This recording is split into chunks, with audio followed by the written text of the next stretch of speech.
नमस्ते बच्चों, मैं शिवानंद पाराशर आईएएस की सीरीज में आपका फिर से स्वागत करता हूँ।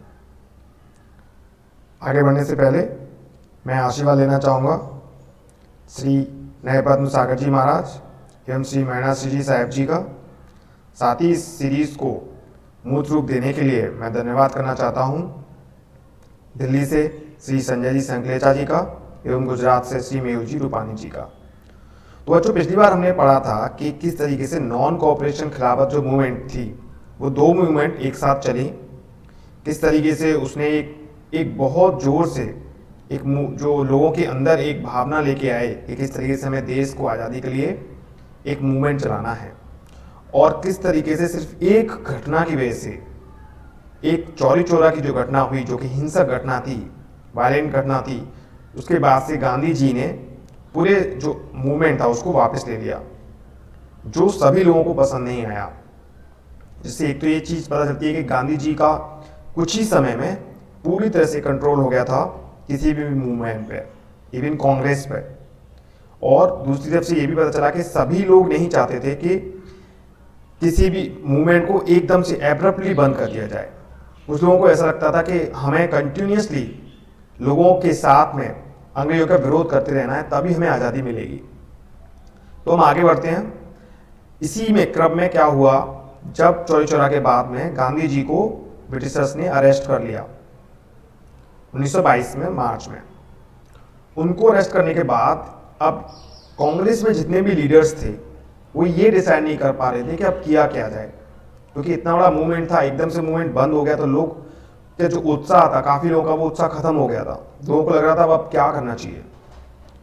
तो उनमें से कुछ लोग थे, एक ग्रुप था, उन लोगों ने बोला कि हमें जो लेजिस्लेचर्स होते हैं, लेजिस्लेचर्स मतलब जो जैसे अभी करंट में विधानसभाएं हैं राज्यों की और पार्लियामेंट है, ऐसे ही सेंट्रल लेजिस्लेचर थी एक पूरे इंडिया की, और जो प्रोविंसेस थे, राज्य थे उस समय के अंग्रेजों के टाइम पे, उनमें जो विधानसभाएं थी उनमें लेजिस्लेचर्स थी जिनका काम था कानून बनाना, बजट पास करना, ये सब काम था उस समय। तो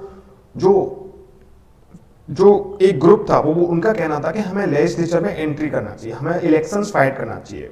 अगली साल इलेक्शन होने वाले थे 1923 में। उन्होंने कहा हमें इलेक्शंस लड़ना चाहिए, इलेक्शंस के थ्रू हम गवर्नमेंट को चलने नहीं देंगे, हमें या तो हम अपनी जो मांगे हैं उनको रखेंगे, उनको मनवाएंगे, अगर वो लोग उस मांगों को नहीं मानते हैं हम तो उन्हें चलने नहीं देंगे, जो लेजिस्लेचर से कोई भी बिल है उसको पारित नहीं होने देंगे। लेकिन ये बात सभी लोगों को पसंद नहीं थी, सब लोग इस पर राजी नहीं थे। कुछ लोगों का कहना था कि ऐसा करने से क्या होगा कि हम सरकार का समर्थन कर रहे हैं, जब हम सरकार में ही शामिल हो जाएंगे, जब हम पार्लियामेंट जो उस समय की जो लेजिस्लेचर है, काउंसिल है, अगर हम उसमें जाके बैठ जाएंगे तो हम एक तरीके से सरकार को मदद कर रहे हैं चलाने में, शासन करने में, जबकि वो हम तो उनके खिलाफ ही लड़ रहे हैं, हमें तो उनसे आज़ादी चाहिए। लेकिन एक ग्रुप था जो इसमें चाहते थे, उनका कहना था कि अगर हम इनमें एंट्री नहीं करेंगे तो उनमें कुछ ऐसे लोग पहुंच जाएंगे जो कि गवर्नमेंट का पूरी तरह से समर्थन करेंगे और फिर हम कुछ नहीं कर पाएंगे। आखिर में कानून जो बनता है वो तो वहीं पे बनता है ना, कोई भी बिल बनेगा, कोई भी कानून बनेगा, सरकार जो लेके आएगी, जो ब्रिटिश सरकार है उस समय की, वो वहीं से लेके आएगी। तो अगर हम एंट्री नहीं करते हैं तो कुछ वहां पे कोई ना कोई तो जाएगा, और कोई अगर ऐसा जाता है जो उनका पूरी तरह से सपोर्ट करता है तो हमें क्या फायदा, तब तो हमें और प्रॉब्लम हो जाएगी। इसलिए हमें उनमें एंट्री करनी चाहिए और हमें वहां पे जाके स्ट्रगल करना चाहिए, वो कि पॉलिटिकल स्ट्रगल कहलाएगा। इन लोगों को बोला गया स्वराजिस्ट, इन लोगों ने अपने को स्वराजिस्ट बोला गया, जिनके मेन लीडर थे मोतीलाल नेहरू, ये जो लेफ्ट में ये मोतीलाल नेहरू हैं, और ये सीआर दास, ये दो मेन लीडर्स थे। लेकिन ये जो बात है वो कांग्रेस में इनकी बात को माना नहीं गया और इनको अलग होना पड़ा। अलग होकर इन्होंने कांग्रेस से एक अलग पार्टी बनाई, कांग्रेस खिलाफत स्वराज्य पार्टी। इन्होंने अपने दम पे इलेक्शंस लड़ा। ठीक है, तो स्वराजिस्ट क्या थे ये आपको समझ में आ गया, क्यों उन लोगों ने कांग्रेस से अलग होकर पार्टी बनाई और वो क्यों चाहते थे कि लेजिस्लेचर्स में वहां जाके काम करें। दूसरा जो ग्रुप था जो ये नहीं चाहता था कि काउंसिल्स में एंट्री की जाए, विधानसभाओं में, प्रोविंसेस की विधानसभाओं में या फिर सेंट्रल जो लेजिस्लेचर है उसमें एंट्री की जाए, उन लोगों को बोला गया नो चेंजर्स, मतलब वो चेंज नहीं चाहते थे। इनका कहना था कि अगर हम इन काउंसिल्स में एंट्री करते हैं तो हमारा जो कंस्ट्रक्टिव वर्क है वो निगलेक्ट हो जाएगा। कंस्ट्रक्टिव वर्क क्या है, कि लोगों के बीच में जाके अपनी बात को और पहुंचाना, क्योंकि मूवमेंट खत्म हो गई। अब मूवमेंट के बाद हमें कुछ तो लोगों के बीच में जाके करना पड़ेगा ना। अगर हम उनसे दूर लेजिस्लेशन में बैठ के काम करेंगे तो हम लोगों के बीच में जो अपनी बात है वहां पहुंचा नहीं पाएंगे, और फिर नया जो फिर से अगर कोई मूवमेंट लेके आना है तो वो मूवमेंट हमें चलाने में और टाइम लग जाएगा। तो अगला मूवमेंट जो हमें लेके आना, उसके लिए लोगों को तैयार करने के लिए हमें लोगों के बीच में आके काम करना पड़ेगा। ये उनका कहना था कि अगर वो नेग्लेक्ट हो गया ना तो फिर हम कोई मूवमेंट नहीं ले पाएंगे। और हम काउंसिल में जाके तो आज़ादी ले नहीं सकते हैं, काउंसिल में जाके तो हमें आज़ादी नहीं मिलेगी। हाँ, हो सकता है कि हम कुछ चीज़ों पे उसकी सरकार की कमियों को उजागर करें लोगों के सामने, लेकिन जो रियल जो वर्क है वो लोगों के बीच में जाके ही होगा। तो इन लोगों को नो चेंजेस बोला गया, जैसे नाम से पता चल रहा है नो चेंजेस, ये बदलाव नहीं चाहते थे। इनके जो लीडर्स थे वो थे CR राजगोपालचारी, वल्लभ भाई पटेल, आप देख सकते हैं, राजेंद्र प्रसाद, M.A. अंसारी, ये लोग थे। ठीक है, लेकिन क्या हुआ कि अब इतने एक दूसरे से इतने इनके व्यूज इतने डिफरेंट थे, लेकिन इनको पिछली बार जो हुआ था वो हमें इनको याद था, जो कि 1907 में हुआ था। स्प्लिट हो गई थी कांग्रेस, जैसे हमने पढ़ा था, 2 धड़ों में बट गई थी। ठीक है, इस चीज को उनको रोकना था, ऐसा नहीं होना था, क्योंकि अगर वो बट गई कांग्रेस फिर से तो फिर प्रॉब्लम हो जाएगी। तो इसलिए क्या हुआ कि सितंबर में मीटिंग हुई 1923 में, और स्वराजिस्ट जो थे उनको अलाउ कर दिया गया अपना इलेक्शन लड़ने पे। हालांकि उन्होंने कांग्रेस खिलाफत पार्टी से ही इलेक्शन लड़ा, लेकिन कांग्रेस की उनको अनुमति मिल गई। इलेक्शंस हुए नवंबर में 1923 में, और इलेक्शंस में उन्होंने एक प्रोविंस में, सेंट्रल प्रोविंस जो आप राइट में देख सकते हो, ये सेंट्रल प्रोविंस है। ठीक है, ये सेंट्रल प्रोविंस, यहां पे सरकार बनाने में वो सफल हुए। कांग्रेस खिलाफत, कांग्रेस स्वराज पार्टी, या स्वराज पार्टी बोले या कांग्रेस खिलाफत स्वराज पार्टी। ये जो एरिया आप देख रहे हो ना, जो कि ज़्यादा ऑरेंज नहीं है, ये एरिया जो है ये ब्रिटिश गवर्नमेंट के अंडर था, ये प्रोविंसेस थे। और बाकी का जो एरिया जैसे राजपूताना है, बलूचिस्तान है, ये राजाओं के अंडर थे। यहाँ पे अंग्रेजी सरकार डायरेक्टली रूल नहीं करती थी। तो जैसे यूनाइटेड प्रोविंस जो अभी उत्तर प्रदेश हो गया है, ये सेंट्रल प्रोविंस जो अभी मध्य प्रदेश है, ये बॉम्बे प्रोविंस हो गया, मद्रास हो गया। तो इस तरीके से यहाँ पे सेंट्रल प्रोविंस जो है, यहाँ पे इनकी सरकार बनाने में सफल हुए। ये इस तरीके से कॉम्प्रोमाइज हुआ, उनको पता था कि हमें स्प्लिट नहीं होना है, कुछ भी हो जाए, क्योंकि गवर्नमेंट जो है, ब्रिटिश गवर्नमेंट, वो तो यही चाहती है किस तरीके से ये डिवाइड हो जाए और एक यूनाइटेड फ्रंट ना रहे जो कि अंग्रेजों के खिलाफ फिर से कोई मूवमेंट खड़ी कर सके। ठीक है, अब गांधी जी पिक्चर में आते हैं। गांधी जी को हेल्थ ग्राउंड पे 1924 में रिहा कर दिया गया प्रिजन से। 1922 में अरेस्ट किया गया था, 2 साल में इनको रिहा कर दिया गया। वैसे तो इनको 6 साल की सजा हुई थी, लेकिन 2 साल में इनको छोड़ दिया गया। इनिशियली तो गांधी जी इसके सपोर्ट में नहीं थे, काउंसिल्स के एंट्री में। उनका मानना था कि ये लोगों को करप्ट कर देगा, पावर में जैसे लोग जाएंगे उनको जो भी फैसिलिटीज मिलेंगे उससे लोग करप्ट हो जाएंगे और फिर उसको छोड़ना नहीं चाहेंगे जब जरूरत होगी तब। इसलिए वो नहीं चाहते थे कि एंट्री हो, और लोगों के बीच में जाके ही काम करने के लिए वो उसके पक्ष में थे। लेकिन क्या हुआ कि गवर्नमेंट ने स्वराजिस्ट जो थे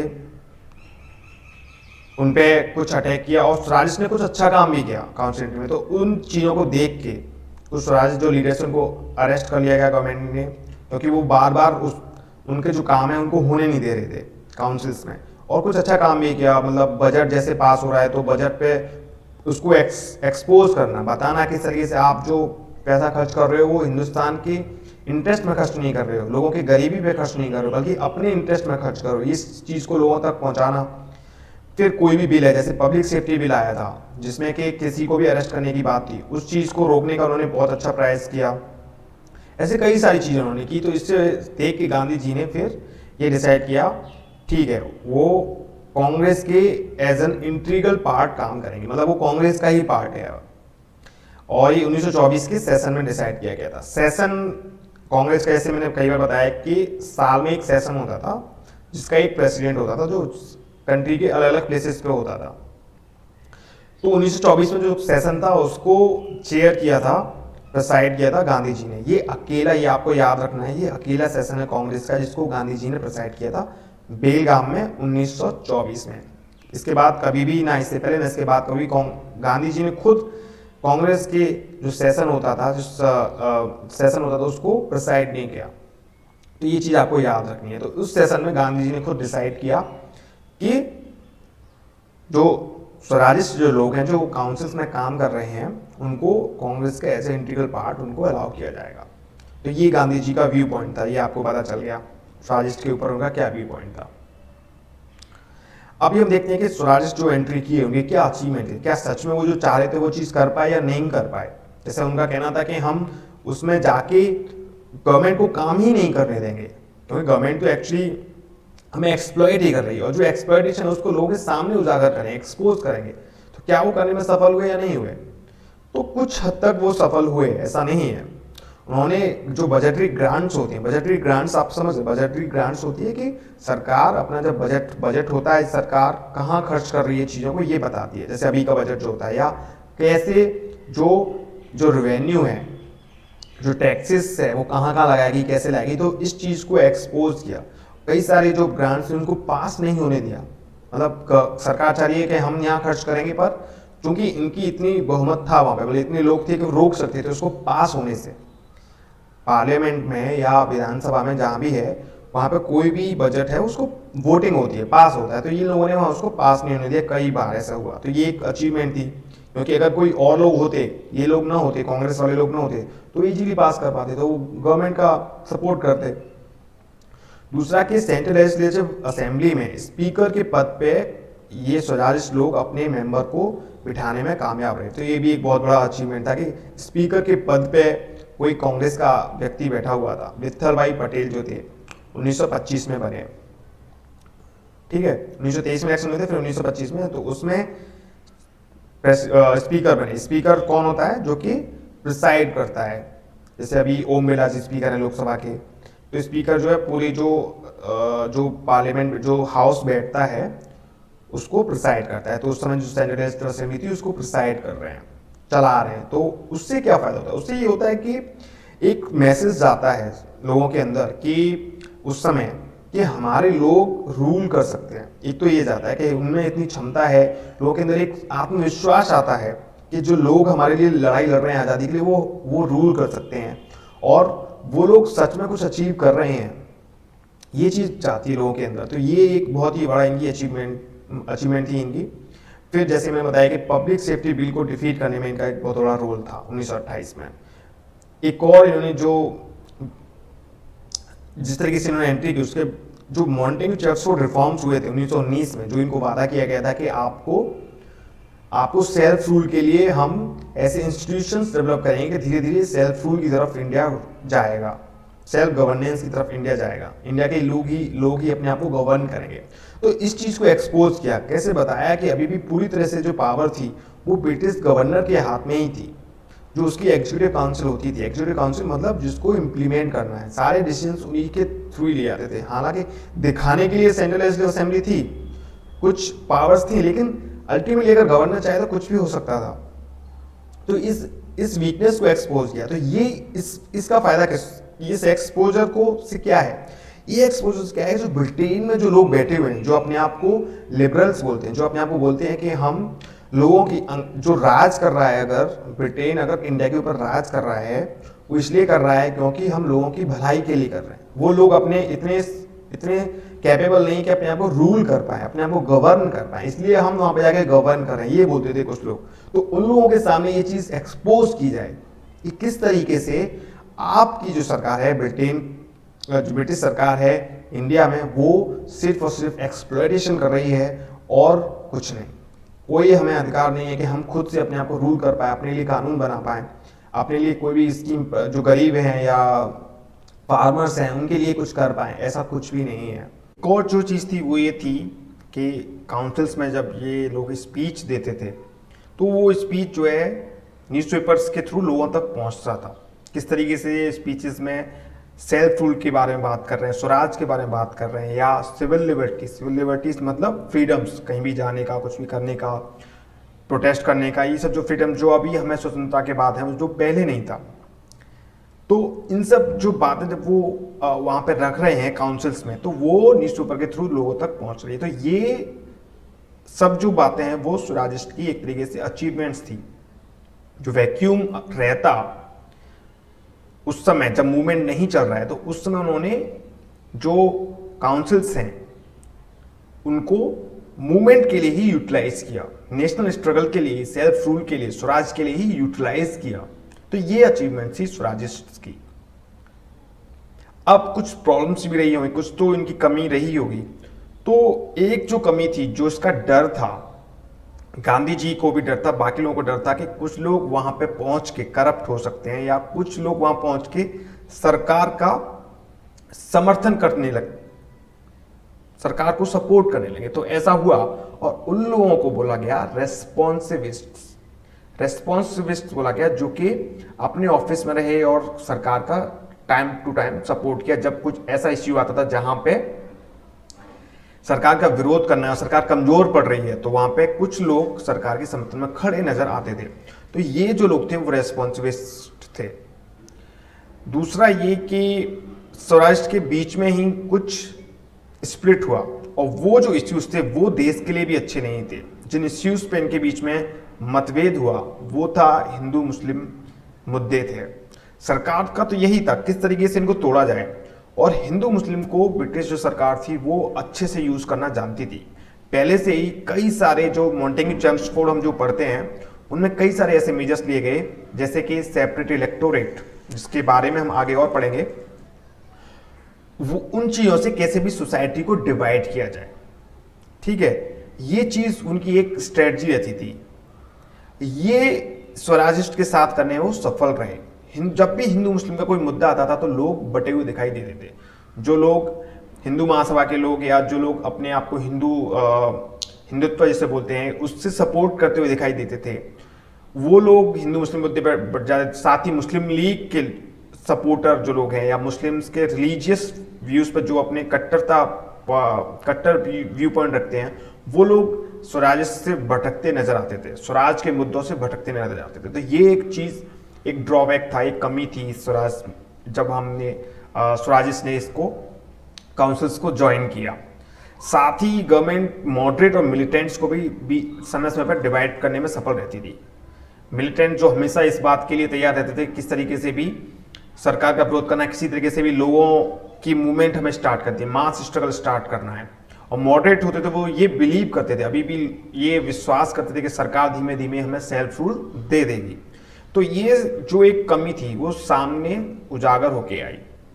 साथ ही क्या हुआ कि 1925 में सीआर दास, जो कि मेन लीडर थे स्वराज पार्टी के, उनकी डेथ हो गई। इससे स्वराजिस्ट जो पार्टी थी वो थोड़ी सी वीक हो गई, और अल्टीमेटली 1926 में with in 3 years, they started in 1923 and in 1926 within 3 years the main leaders of the Swaraj party they withdrew from the councils, and only the people who went there only for benefits, जो लोग सिर्फ benefits के लिए वहां पे गए थे, सरकारी चीजों का फायदा उठाने के लिए गए थे, वो लोग वहां पे रुके रहे।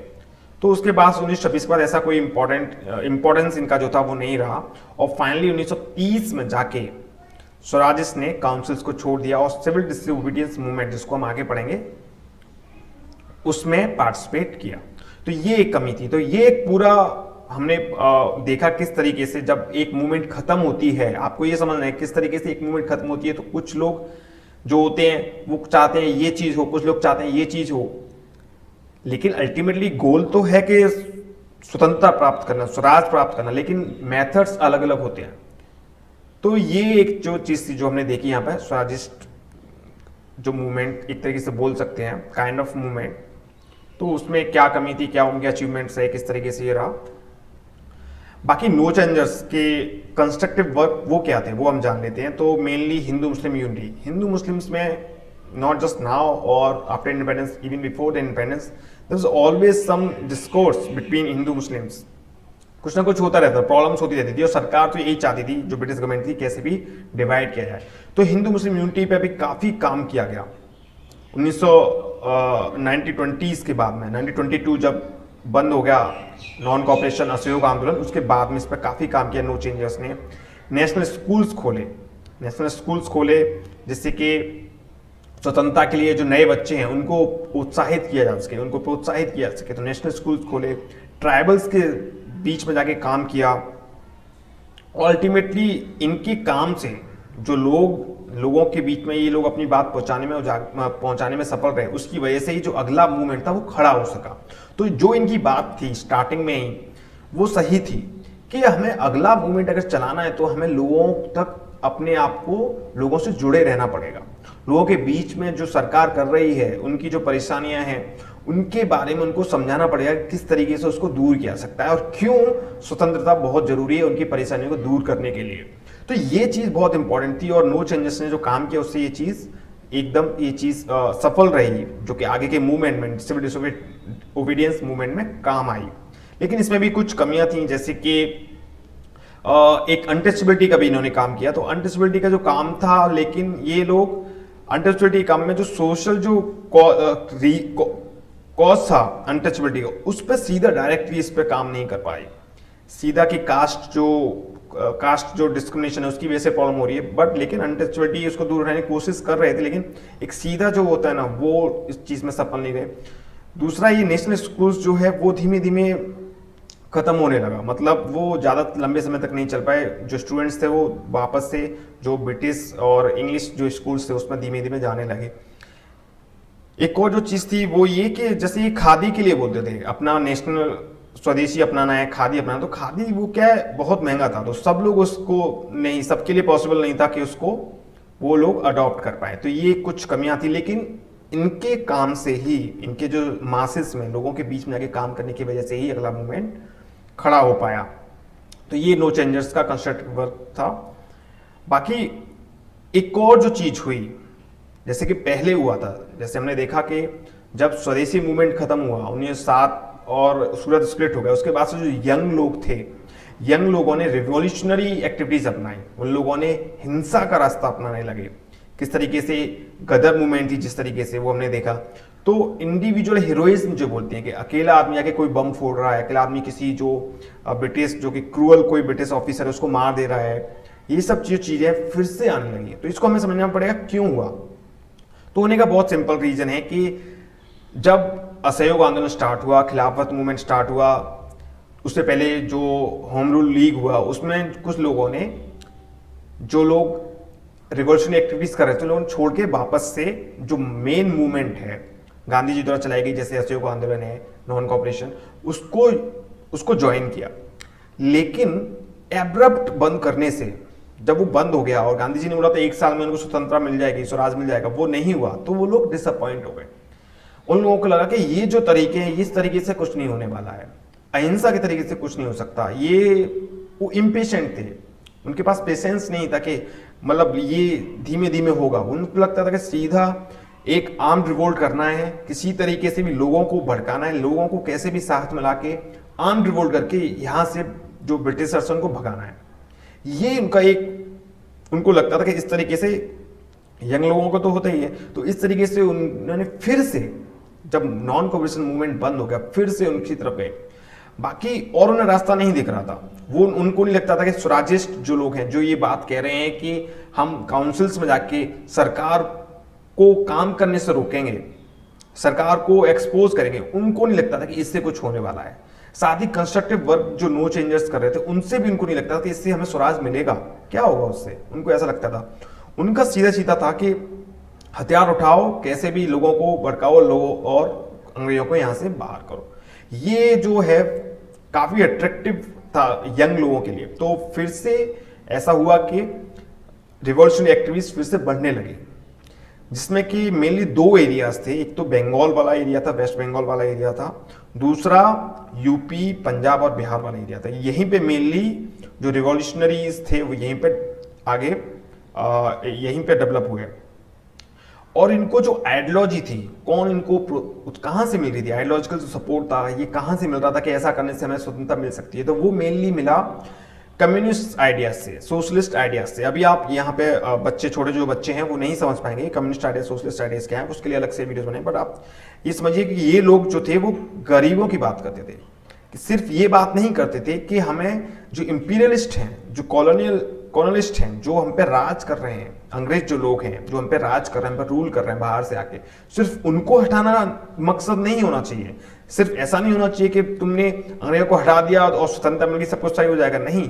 बल्कि जिनका रियल एक्सप्लॉइटर्स जो हैं, जैसे पीजेंट्स जो किसान हैं, उनका लैंडलॉर्ड एक्सप्लॉइट कर रहे हैं, या फिर जो लेबर्स हैं उनको जो फैक्ट्रीज में जो काम कर रहे हैं उनका जो एक्सप्लॉइटेशन हो रहा है उसको भी खत्म करना है।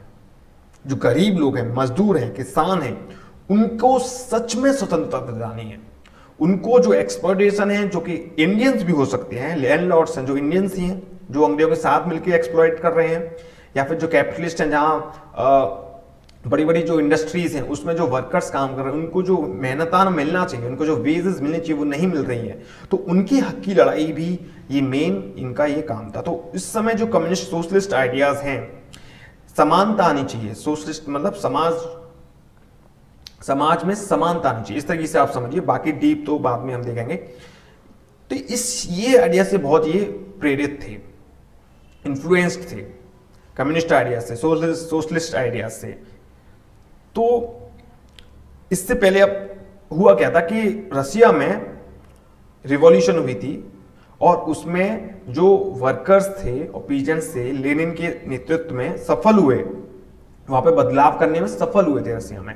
जो रिवॉल्यूशन हुआ था, रशियन रिवॉल्यूशन 1917 में, तो उससे बहुत इन्फ्लुएंस हुए यहाँ पे इंडियन जो थे। इनमें बड़े बड़े लीडर्स भी थे, जैसे सुभाष चंद्र बोस और जवाहरलाल नेहरू, ये भी सोशलिस्ट थे, ये भी बहुत बहुत इन्फ्लुएंस थे रशियन रिवॉल्यूशन से। और बाकी जो रिवॉल्यूशनरिस्ट थे वो तो इनसे इन्फ्लुएंस थे ही।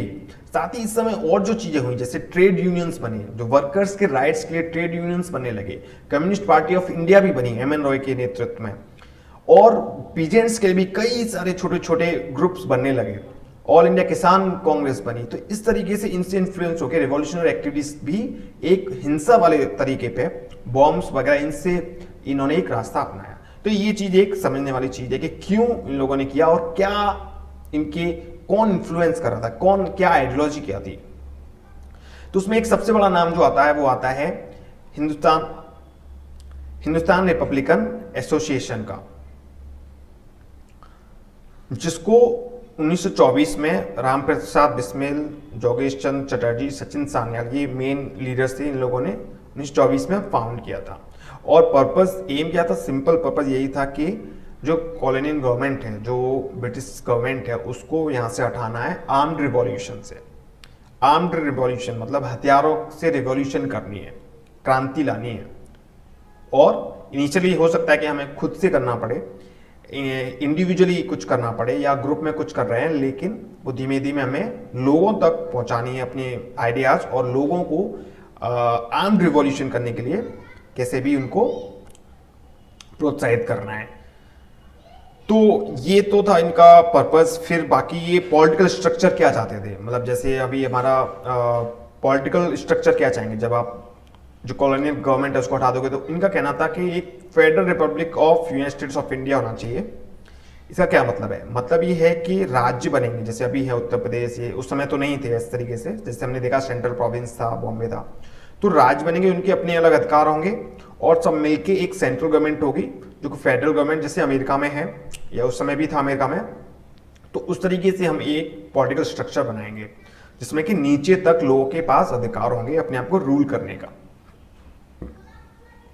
तो ये हिंदुस्तान रिपब्लिकन एसोसिएशन था, जो बाद में Hindustan socialist Republican association HSRA बन गया, जब भगत सिंह और चंद्रशेखर आजाद के लीडरशिप में ये जब ये एसोसिएशन था, उसमें सोशलिस्ट वर्ड जोड़ दिया गया। ये भी लोग फिर सोशलिस्ट जो आइडिया से उनसे इन्फ्लुएंस हुए, और इनका भी पर्पज सिर्फ और सिर्फ, जैसे मैंने बताया, सरकार को हटाना नहीं था, बल्कि समाज में समानता लाना था। समाज में किसी भी तरह का जो एक्सप्लॉइटेशन, शोषण हो रहा है, उस शोषण एक्सप्लॉइटेशन को हटाना है, ये इनका पर्पज हो गया था HSRA। इसलिए सोशलिस्ट वर्ड इसमें जोड़ा गया बाद में चंद्रशेखर आजाद और भगत सिंह की नेतृत्व में, लीडरशिप है। तो ये हिंदुस्तान रिपब्लिकन एसोसिएशन कब बना, 1924 में, कानपुर में। मेन जो बिस्मिल, जोगेश चंद्र, सचिन सान्याल, पर्पज और वो हमने डिस्कस कर लिया। तो इन्होंने एक एक्टिविटी की थी जो कि बहुत फेमस है, वो है काकोरी ट्रेन रॉबरी। एक ट्रेन जा रही थी जिसमें कि पैसा जा रहा था सरकार का, तो उसको काकोरी, जो लखनऊ के पास एक गांव है, वहां पे रोक के लूट लिया था। क्योंकि इनको अब जब कुछ करना है, जो एक्टिविटी करनी है, उसके लिए पैसा तो लाना पड़ेगा ना। तो इस तरीके से ये डकैती डाल के एक तरीके से सरकार का जो पैसा है, अब उसको आपको लगेगा कि ये तो गलत काम है, चोरी कर रहे हैं, डकैती डाल रहे हैं, लेकिन वो किसकी कर रहे हैं? जो पैसा है वो सरकार जो है, वो बाहर की सरकार, जो अंग्रेजी सरकार है, वो हमारे पैसे को ही तो ले जा रही है अपने यहाँ पे। तो इसलिए एक जो मोरल जो रीजनिंग है वो ये था कि हम उससे आज़ादी लेना चाह रहे हैं। वो जो चीज़ है अपने आप में गलत हो सकता है, चोरी करना, डकैती करना, लेकिन उसका जो पर्पज़ है वो एक प्योर पर्पज़ है। तो इस तरीके से इन्होंने ये जो ट्रेन को लूटा जिससे कि वो आर्म्स खरीद पाए, आर्म्स खरीदने के लिए पैसा चाहिए ना, तो ये यहाँ पे इन्होंने ये काकोरी ट्रेन को लूटा, जिसमें मेनली राम प्रसाद बिस्मिल, अशफाकुल्ला खान, रोशन सिंह, राजेंद्र लाहिरी, ये 4 लोग थे। लेकिन ये चारों लोग पकड़ में आ गए इसके बाद, क्योंकि सरकार के पास तो उनके पास बड़ा स्ट्रक्चर है, ज़्यादा लोग हैं उनके पास, तो इनको पकड़ना आसान रहा। इनको पकड़ा मेंबर्स को और फिर इनको हैंग कर दिया, इनको फांसी दे दी गई थी। तो ये फिर ये मार्टिर्स बन गए थे। तो इस तरीके से एक बहुत ही इंपॉर्टेंट हिस्ट्री में जो एक इंसिडेंट है काकोरी ट्रेन रॉबरी, एक इंसिडेंट है। तो जब इंसिडेंट से होता क्या है, ऐसे इंसिडेंट से लोगों तक जब ये बात पहुंचती कि लोग अपनी जान भी देने को तैयार हैं, आज़ादी के लिए लोग अपनी जान भी दे रहे हैं, फांसी पे लटकने को तैयार है, तो उससे लोगों की एक इमेजिनेशन है वो एक चेंज होता है, उनका जो व्यू है वो चेंज होता है। तो उनको लगता है कि हमें भी आज़ादी के लिए कुछ करना चाहिए। तो कुछ लोग तो आर्म्ड रिवॉल्यूशन इनके साथ आने की कोशिश करेंगे, इनके साथ लोग जुड़ेंगे। कुछ लोग है कि कोई भी अगर तरीका है उस तरीके से स्वतंत्रता के लिए कुछ करना चाहेंगे। तो ये एक बहुत बड़ा इनका इंपॉर्टेंस है फ्रीडम मूवमेंट में, जो रिवॉल्यूशनरीज हैं। लेकिन इसके बाद से इन्हें जब ये आइडिया लग गया कि इस तरीके से हम छोटे छोटे इंसिडेंट करेंगे, उससे हमें परेशानी, उससे हमें कोई एकदम से आज़ादी नहीं मिल सकती है। तो इनको ये रियलाइज हुआ कि हमें मास मूवमेंट्स तो करना ही पड़ेगा।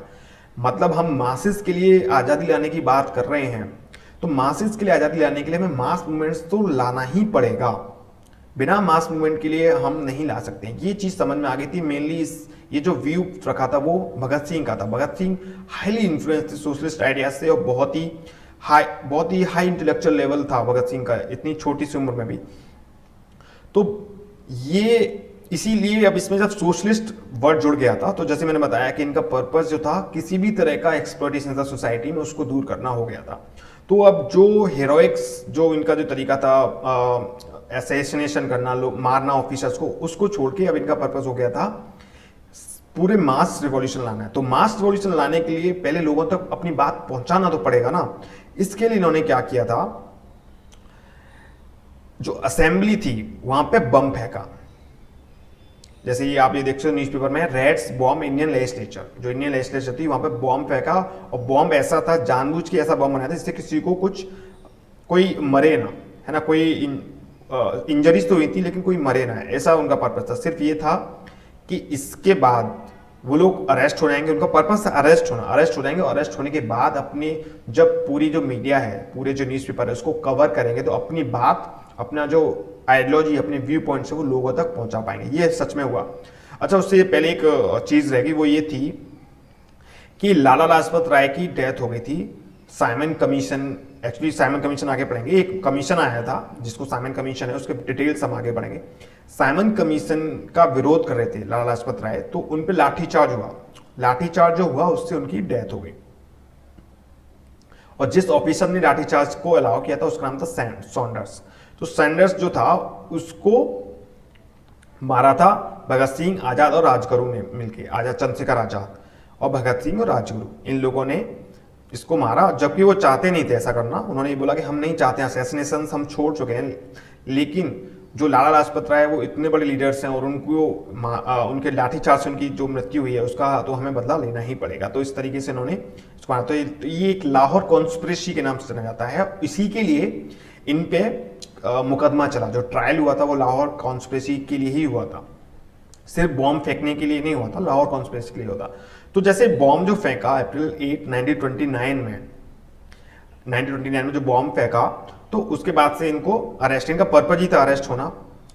और जो ट्रायल चला, उस ट्रायल के थ्रू इन लोगों ने अपनी बात को लोगों तक पहुंचाया और लोगों को पता चला कि किस तरीके से लोग किस तरीके से ये लोग क्या चाहते क्या हैं, समाज में एक समानता लाना चाहते हैं और मास मूवमेंट चाहते हैं। ये भी मास मूवमेंट चाहते हैं, रिवॉल्यूशन चाहते हैं। सिर्फ इनका मकसद सिर्फ लोगों को मारना नहीं है। तो ये जो चीज़ है वो लोगों तक पहुंची। भगत सिंह, राजगुरु, सुखदेव, हम आई थिंक सारे बच्चों को इनके बारे में पता ही होगा। तो लाहौर कॉन्स्पिरेसी केस में इनको, इन तीनों को हैंग किया गया था, भगत सिंह, राजगुरु और सुखदेव को। बाकी जेल में क्या हुआ कि जेल में ऑब्वियसली खाना अच्छा नहीं मिलता था, कंडीशंस थी बहुत खराब थी। तो इन कंडीशंस के खिलाफ इन लोगों ने फास्ट रखा। जब ये फास्ट रखा तो ये बात, फास्ट मतलब खाना पीना बंद कर दिया, और काफी दिनों तक चला, जिसमें कि 64वें दिन जतिन दास की डेथ भी हो गई थी। इससे और लोगों के बीच में इनकी पॉपुलैरिटी बढ़ी। जब इन्होंने फास्ट रखा तो इससे और लोगों तक बात पहुंची है किस तरीके से लोग, मतलब आज़ादी के लिए वहाँ पे जो कंडीशंस है जेल में, उसके लिए किस तरीके से अपने आप को परेशानी पहुंचा सकते हैं। तो इस चीज़ से भी एक इनके बारे में लोगों तक बहुत पता चला। चंद्रशेखर जो आज़ाद थे वो, उनको अल्फ्रेड पार्क था एक इलाहाबाद में है, मतलब 1931 में इनको एनकाउंटर में, पुलिस एनकाउंटर में इनकी मृत्यु हो गई थी। उससे पहले इन्होंने एक कुछ करते रहे थे, इनको ये नहीं पकड़े गए थे असल में। ये फेमस थे इस चीज़ में कि ये अपना भेष बदल सकते थे, अपना जो रूप है उसको चेंज करके, इनको पकड़ना मुश्किल था। लेकिन एक बार 1931 में पुलिस एनकाउंटर में इनको डेथ हो गई थी, चंद्रशेखर आज़ाद की, जो आप देख सकते हो फोटो। और भगत सिंह, सुखदेव, राजगुरु, इनको 1931 में इनको फांसी की सजा दी गई थी। तो ये हिंदुस्तान रिपब्लिकन एसोसिएशन और हिंदुस्तान सोशलिस्ट रिपब्लिक एसोसिएशन के बारे में था। आपको बस इतना पता होना चाहिए किस तरीके से लोग अपनी जान भी देने को तैयार थे आज़ादी के लिए। ये चीज़ें थोड़ा आपको समझाने के लिए, जिससे आप हिस्ट्री को समझ पाओ, जो फ्रीडम स्ट्रगल जो था उसके बारे में एक अलग जो व्यू है उसको जान पाओ। बाकी अभी देखते हैं बंगाल में क्या था। बंगाल में क्या हुआ कि जब सी.आर. दास की डेथ हो गई तो जो कांग्रेस थी, वो कांग्रेस जो है बंगाल में दो भाग में डिवाइड हो गई। एक थी अंशुलिन ग्रुप और युगांतर ग्रुप। युगांतर ग्रुप जो सुभाष चंद्र बोस है वो लीड कर रहे थे, और अंशुलिन ग्रुप को एम सेन गुप्ता लीड कर रहे थे। तो ये जो ये है, ये अंशुलिन ग्रुप का, उनकी सील टाइप से बोल सकते हो, वो है। इन लोगों ने भी यही किया। जैसे इसमें एक फेमस अटेम्प्ट था, असैसिनेशन अटेम्प्ट किया, जो पुलिस कमिश्नर था कलकत्ता का, चार्ल्स टिगार्ट, उसको मारने की कोशिश की गई थी गोपीनाथ शाह ने 1924 में, लेकिन किसी और को गलती से मार दिया था। तो गोपीनाथ शाह को पकड़ा सरकार ने और उनको फांसी दे दी गई थी। तो इससे बंगाल में, बाकी इन्होंने बहुत काम किए थे।